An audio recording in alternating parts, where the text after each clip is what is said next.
우리 하나님 말씀 이 시간에 빌립보서 3장 12절부터 16절까지 한 절씩 다시 기도하겠습니다. 하나님 감사합니다.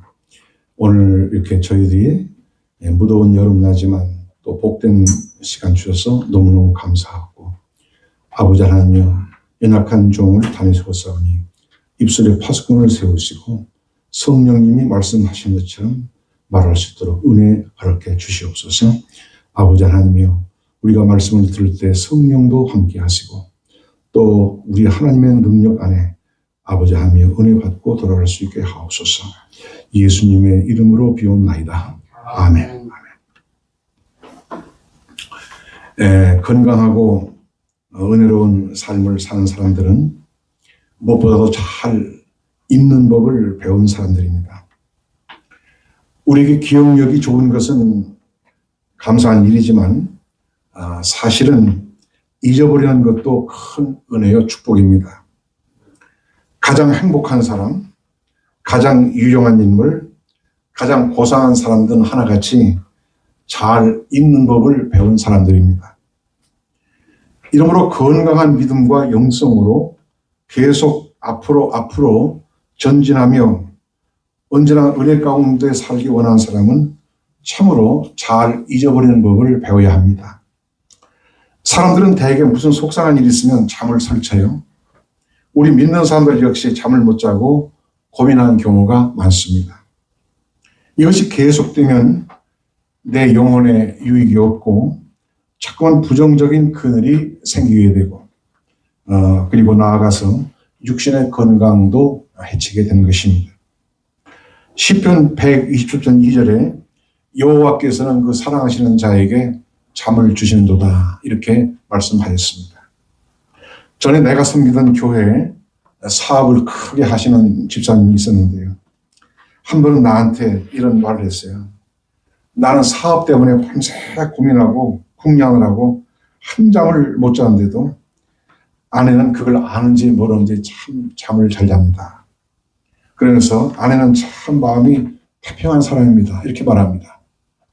나는 듣고 웃었지만은 그 와이프 집사님이 잘하는 것이라고 생각을 했습니다. 두 부부가 궁상 밖에 앉아가지고 밤새 고민하면 뭐 더 좋은 아이디어가 생기겠어요? 참으로 하나님이 사랑하시는 자에게 잠을 주신다는 말씀은 은혜요 진리입니다. 마가복음 4장 35절 이하에 보면 아주 인상 깊은 한 장면이 나옵니다. 전에도 한번 말씀을 드렸는데요.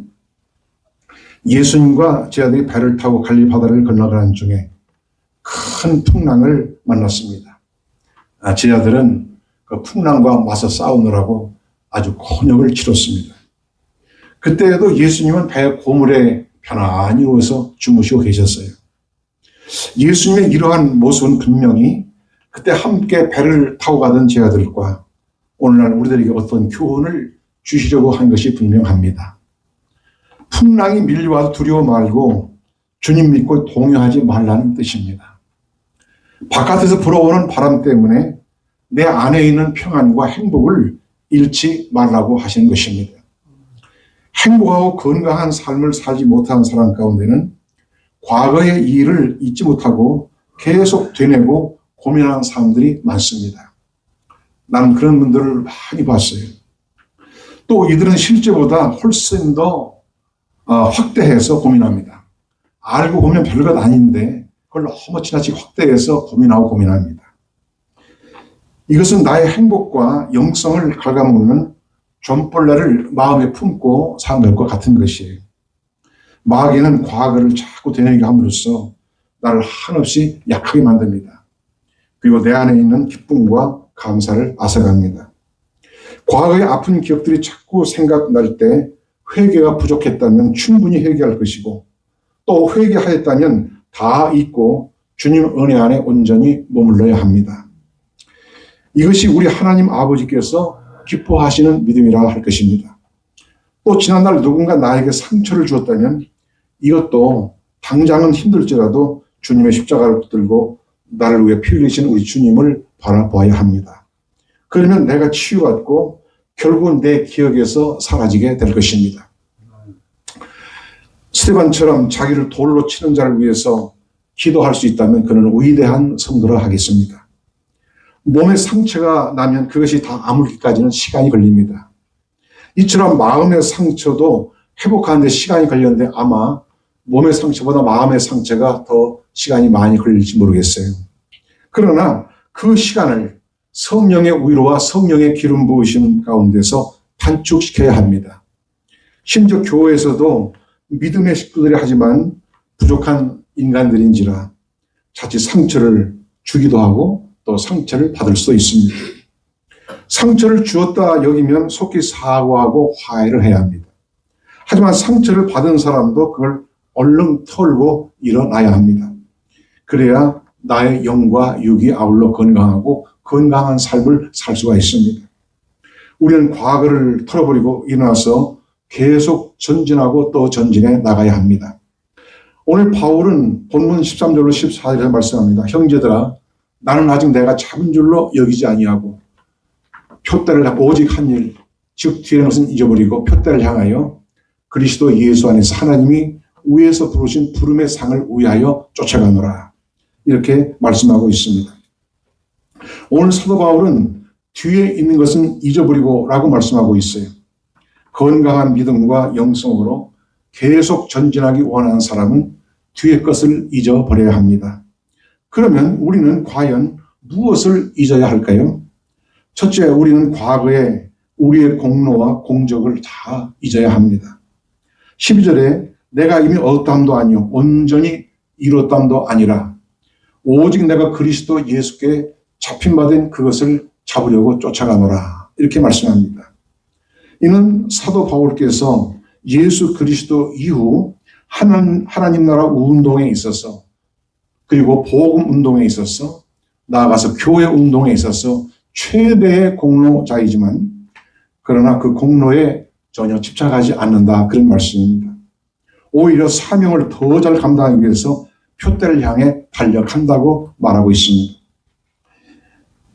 우리 교우들께서는 지난날 잘한 일들에 대해서는 당연히 감사할 일이지만 과거의 공로나 공적이나 칭찬을 계속해서 기억하고 있는 것은 나에게 유익하지 않습니다. 잠언 27장 21절에 도가니로 은을, 풀무로 금을, 칭찬으로 사람을 시련하느니라 이렇게 말씀합니다. 우리는 모든 칭찬과 영광을 내가 계속 간직하고 있을 것이 아니라 모든 영광을 하나님께 돌리고 나는 아무것도 없는 자같이 돼야 합니다. 바울 사도는 그렇게 마음을 비웠기 때문에 언제나 새로운 도전 정신으로 나아갔고 주님만 바라보면서 계속해서 전진하고 또 전진할 수 있었습니다. 본문 13절 보니까 형제들아 나는 내가 아직 잡은 줄로 여기지 아니하고 오직 한 일, 즉 뒤에 있는 것은 잊어버리고 오라고 말씀합니다. 다시 한번 제가 이 말씀을 읽었습니다. 지난날이 잘한 일도 그걸 오랫동안 기억하고 있으면 나에게 오히려 해가 됩니다. 이러므로 어떠한 공로나 업적에 대한 칭찬도 빨리 잊는 것이 좋습니다. 그래서 끝까지 달리기를 잘하고 영광을 오직 하나님께만 돌리는 저와 여러분이 되시길 바랍니다.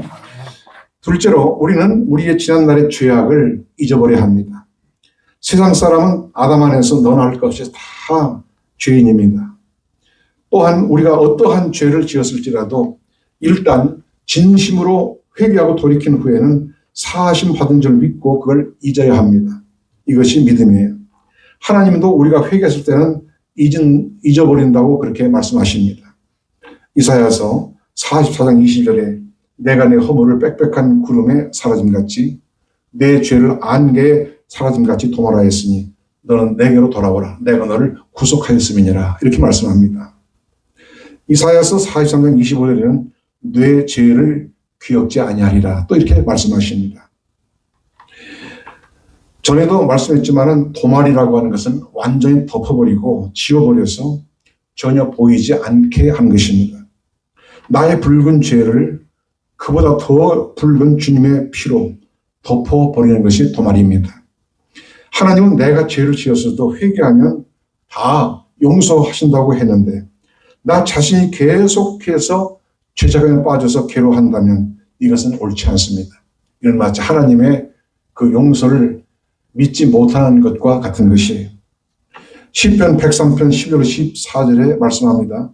동이 서에서 먼 것 같이 우리 젓가락을 우리에게서 멀리 옮기셨으며 아비가 자식을 불쌍히 여김같이 여호와께서 자기를 경외한 자를 불쌍히 여기시나니 이는 저가 우리의 체질을 아시며 우리가 진토임을 기억하시미로다. 이렇게 다윗이 말하고 있습니다. 하나님은 우리의 연약함을 아세요. 우리가 얼마나 시험에 잘 드는지, 얼마나 죄에 쉽게 빠지는지, 얼마나 나약한지 우리 하나님 다 아시고 우리를 불쌍히 여기십니다. 우리의 모든 죄는 주님이 다 지고 가셨기 때문에 그분께 내려놓으면 되는 것이에요. 이사야서 38장 10절에 주께서 나의 영혼을 사랑하사 멸망의 구덩이에서 건지셨고 나의 모든 죄는 주의 등 뒤에 던지셨나이다. 이렇게 말씀합니다. 주의 등 뒤에 던졌다는 말씀은 내 죄를 다시는 보시지 않는다, 그런 뜻입니다. 또 시편 68편 19절에 날마다 우리의 짐을 지시는 주, 곧 우리의 구원이신 하나님을 찬송할지로다, 이렇게 말씀하고 있습니다. 우리 주님은 한 번만 아니라 날마다 내 짐을 져주세요. 내 죄악의 짐을 져주십니다. 주님은 베드로에게 형제가 죄를 범하고 용서를 구하면은 70번씩 7번이라도 용서하라 그랬습니다. 즉 주님께서 그렇게 우리를 무한히 용서해 주신다는 말씀입니다. 내 삶의 힘든 문제를 져주세요. 매일매일 져주십니다. 사람에게 있어서 가장 괴롭고 무거운 짐은 죄악의 짐입니다. 이 짐에 눌려서 인생은 행복하지 못합니다. 우리는 이 짐을 늘 주님께 내려놓고 공중에 나는 새같이 명랑하게 가볍게 노래하면서 그렇게 건강한 삶을 살아가야 되는 것이에요. 찬송가 320장 1절에 죄짐에 눌린 사람은 다 주께 나오라.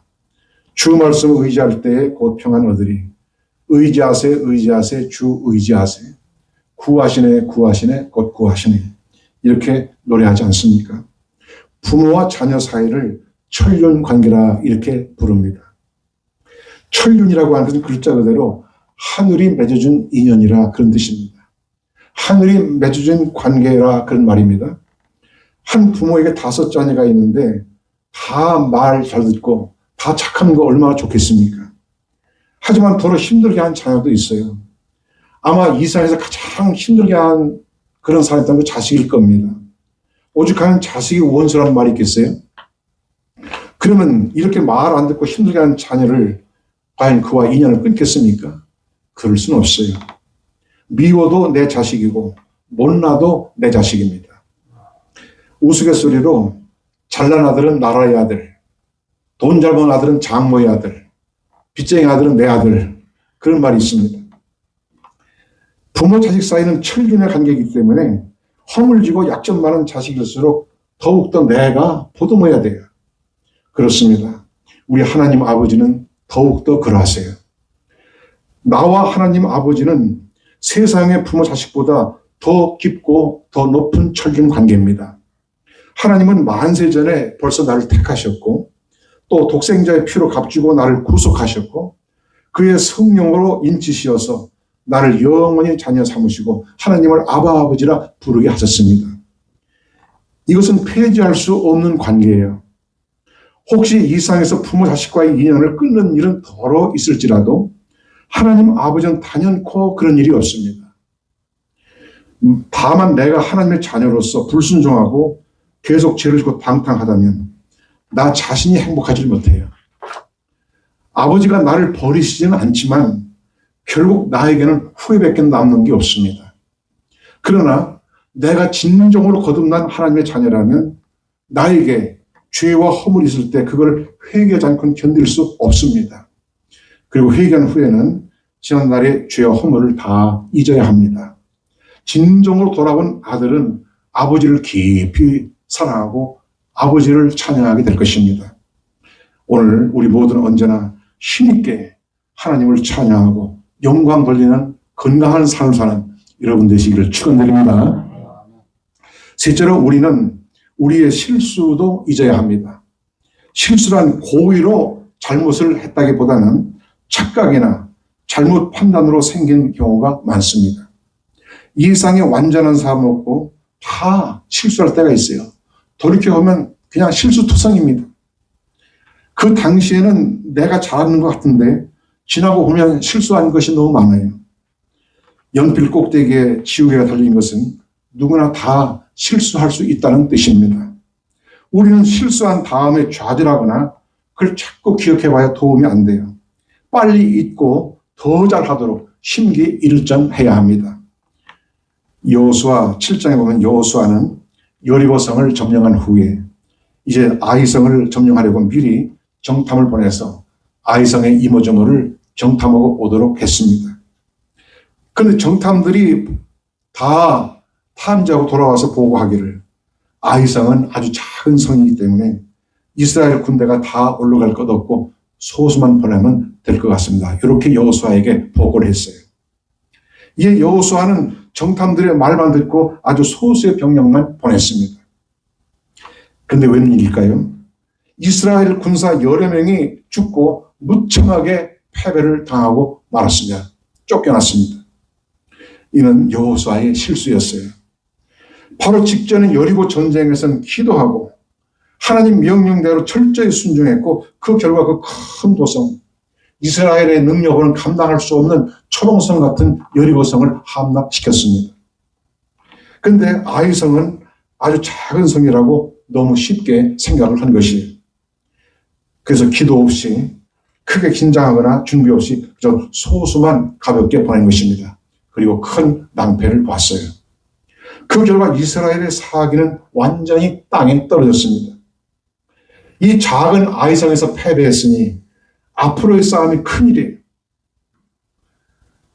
이제 가나안 7족속과 계속 전쟁할 일이 첩첩산중인데 사이가 땅에 떨어지고 큰일이란 말이에요.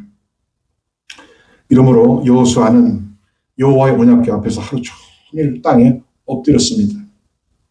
그때 여호와 하나님께서 여호수아 7장 10절에 말씀하세요. 여호와께서 여호수아에게 이르시되 일어나라. 어찌하여 이렇게 엎드렸느냐. 이에 여호수아는 일어나서 실수했던 것을 깨닫고 심기일전하여 다시 군대를 정비해 올라가서 결국 아이성을 점령했습니다. 그리고 이 가나안 7족속을 다 싸워서 이기고 마침내 약속의 땅 가나안을 정복하고 이스라엘 12지파에게 그 땅을 분배했습니다. 실수했다고 엎드려 있으면 어떻게 되겠습니까? 다시 떨치고 일어나는 그 결심, 그 결단이 중요한 것입니다. 우리가 살다 오면 사소한 오해나 말다툼이 생길 때도 있어요. 이런 것도 작은 실수할 수 있는데 이때도 내가 바로 똑바로 서야 합니다. 내가 먼저 손을 내밀어 화해하고 또 신속하게 털고 나가야 합니다. 우리는 작은 실수나 시행착오에 오래 묶여있으면 안 돼요. 그러면 큰일을 할 수가 없습니다. 이러한 것도 마귀에게 자꾸만 틈을 주는 것이에요. 우리는 무엇을 잊어야 합니까? 우리의 실수도 다 있고 다시 일어나 앞을 향해 전진 또 전진하여 꼭 승리하는 오늘 저와 여러분 되시길 바랍니다. 아멘. 넷째로 우리는 우리의 선행도 잊어야 합니다. 착한 일을 하는 것은 이 땅의 하나님의 자녀들의 의무입니다. 바울은 스스로 말하기를 자신은 모든 사람에게 빚진 자라 이렇게 말했습니다. 그러면서 갈라디아 6장 10절에 모든 사람에게 착한 일을 하되 더욱 믿음의 가정들에게 할지니라 이렇게 말씀합니다. 우리는 믿음의 형제 자매에게 우선적으로 사랑을 나눠야 합니다. 사도행전에 나오는 초대교회도 보면은 교회에서 먼저 믿음의 식구들을 돌보고 저들에게 필요한 것을 공급한 것을 볼 수가 있어요. 그리고 교회와 성도들은 믿지 않는 불신 사회를 위해서도 가장 많이 섬기고 봉사합니다. 과거도 그랬고 지금도 마찬가지입니다. 그러나 선을 행한 후에는 그것을 잊어야 돼요. 마태복음 6장 2절에 예수님 친히 말씀하셨어요. 그러므로 구제할 때 외식하는 자가 사람에게 영광을 받으려고 회당과 거리에서 한 것 같이 너희 앞에 나팔을 불지 말라. 진실로 너에게 이르노니 저희는 자기 상을 이미 받았느니라. 이렇게 말씀합니다. 우리는 구제와 다른 착한 일만 아니라 하나님께 한 헌금도 그걸 드린 후에 그냥 잊어버리는 것이 좋습니다. 전에 내가 하와이로 이민을 와서 초기 호놀룰루의 한 교회에서 전도사로 잠시 섬긴 일이 있습니다. 그 교회의 사랑을 참 많이 받고 지금도 감사하게 생각합니다. 그때 그 교회는 교회당 건축을 위해서 기도를 참 많이 했습니다. 그리고 헌금도 열심히 했어요. 그때 한 교인이 은혜를 많이 받고 나서 자신의 애지중지하는 반지를 바쳤습니다. 아주 알이 굉장히 굵은 반지예요. 근데 얼마 후에 이 교인이 무슨 일로 시험이 들었네. 자, 시험 들고 보니까 이 허물로 드린 반지가 너무 아까운 생각이 들었어요. 그래서 이 교인이 목사님한테 내가 바친 거 돌려달라고 그렇게 말했습니다. 목사님이 돌려줬을까요? 이미 그것은 목사님 손을 떠나서 다 정리가 된 것이었습니다. 지금 생각하면 그 목사님도 참 얼마나 힘들었을까 그런 생각할 때가 있어요. 아무튼 교회도 사람들이 모이는 곳인지라 별별 사람들 다 있습니다. 그런데 이렇게 하나님 앞에 헌금하고 나서 시험 드는 경우도 있어요. 왜 시험 드느냐? 바친 것을 기억하고 내가 거기에 미련을 두기 때문에 그렇습니다. 예수님은 오른손이 한 것을 왼손이 모르게 하라 이렇게 마태복음 6장 3절에 말씀하기도 했습니다. 이 말씀도 나의 행한 착한 일이나 하나님께 한 것을 잊으라는 말씀이에요. 그런 걸 계속 기억하고 있으면 자칫 아까운 생각이 들고 시험이 올 수도 있습니다. 그러나 잊어버리면 내 영이 건강하고 또 깨끗해질 수가 있습니다. 전도서 11장 1절에 너는 내 식물을 물 위에 던지라 여러 날 후에 도로 찾으리라 이렇게 말씀합니다. 내가 선을 행한 것을 잊으면 나는 잊어버리지만 하나님은 다 기억하시고 갚아주십니다. 내가 아니면 내 자녀들이 갚아주시고 또 내가 천국 가서 다 보상을 받습니다. 예수님 말씀하시기를 소자에게 냉수 한 그릇 주어서 마시게 하여도 그가 상을 잃지 않을 것이라 하셨거늘 우리가 선한 일에 대해서 어찌 상이 없겠습니까? 우리가 선을 행한 것은 나는 다 잊어도 하나님의 장부책에는 다 기록되어 있습니다. 우리가 하나님께 드린 물질도 천국 창고에 다 들어가 있어요. 없어진 거 아닙니다. 이 땅에 쌓아둔 것은 결국 내 것이 안 돼요. 그러나 천국 창고에 쌓아둔 것은 좀이나 동록이 해하지 못합니다. 그것은 마치 좋은 그림, 아주 비싼 그림을 집에 걸어두지 않고 그것을 아주 시설이 잘 되어 있고 안전한 박물관에다가 기증해서 보관하는 것보다 더 안전한 것입니다.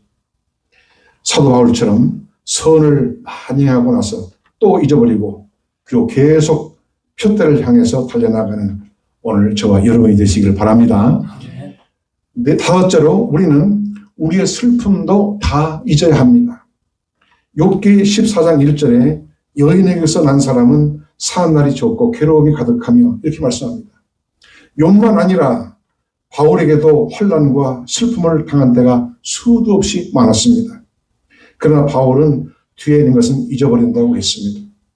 우리가 아직 천국을 가보지는 않았지만 한 가지는 분명히 알 수 있어요. 그것은 이 땅에서 경험했던 슬픔을 거기서는 다 잊게 된다고 하는 것입니다. 만약 오늘 우리가 이곳에서의 아픔과 슬픔을 거기 가서도 계속해서 기억하고 있다면 거기가 어찌 천국이 될 수 있겠습니까? 요한계시록 21장 3절 4절에 말씀합니다. 하나님이 저희와 함께 거하시니 저희는 하나님의 백성이 되고 하나님은 친히 저희와 함께 해서 모든 눈물을 그 눈에 씻기심에 다시 사망이 없고 애통하는 것이나 곡하는 것이나 아픈 것이 다시 있지 아니하니 처음 것들이 다 지나갔음이라 이렇게 말씀합니다. 거기서 우리는 주님의 얼굴을 친히 볼 것입니다. 거기서 처음 것들은 다 지나갔습니다. 이 땅에서 일들은 다 지나갔어요. 주님의 얼굴을 볼 때에 모든 슬픔, 아픔 그거 싹 다 그 순간 지워지고 말 것입니다. 그런데 우리는 이미 여기서도 지나간 슬픔들을 잊어야 합니다. 어떻게 잊을 수 있습니까?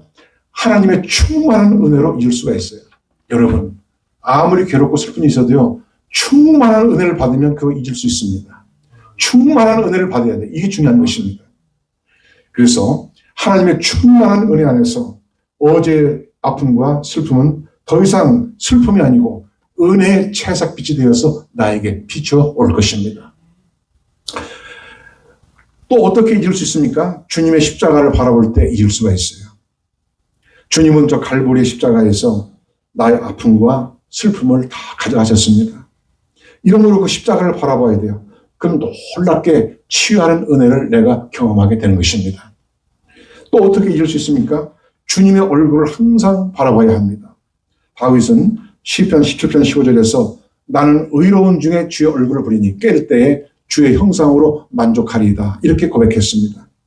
억울한 일을 많이 당한 사람이 있다면 누구보다도 다윗일 것입니다. 그러나 다윗은 자고 깰 때마다 주님의 얼굴을 바라봤어요. 그리워서 다 아픔, 슬픔을 잊었습니다.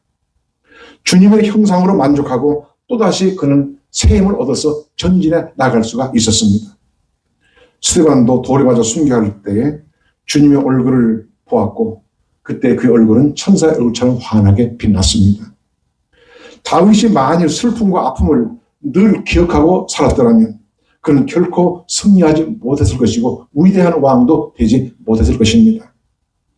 우리는 어제의 슬픔을 잊어야 돼요. 그래야 내 심령의 천국이 임합니다. 그래야 내가 건강한 삶을 살 수가 있어요. 오늘 말씀드렸습니다. 이사야 48장 18절에 너희는 이전 일을 기억지 말며 옛적 일을 생각지 말고 보라 내가 새 일을 행하리라 이렇게 말씀하십니다. 우리는 지난날의 공로와 공적, 지난날의 죄악, 지난날의 실수, 지난날의 나의 선행 그리고 지난날의 슬픔을 다 잊고 승리하신 우리 주님을 바라보고 나가야 할 것입니다. 오늘 바울처럼 표대를 향하여 위에서 부르신 그 부름의 상급을 바라보고 계속해서 나가야 하겠습니다. 우리는 과거를 잃을 때 건강한 영성을 갖게 되고 또 건강하게 살게 될 것입니다. 좋으신 우리 아버지는 우리가 이 땅에서 그렇게 살기를 원하세요.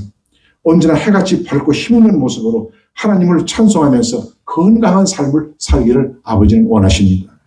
오늘 또 주님의 성령이 오늘 저와 여러분 심령 심령에 충만하게 임하게 되기를 예수의 이름으로 축원드립니다.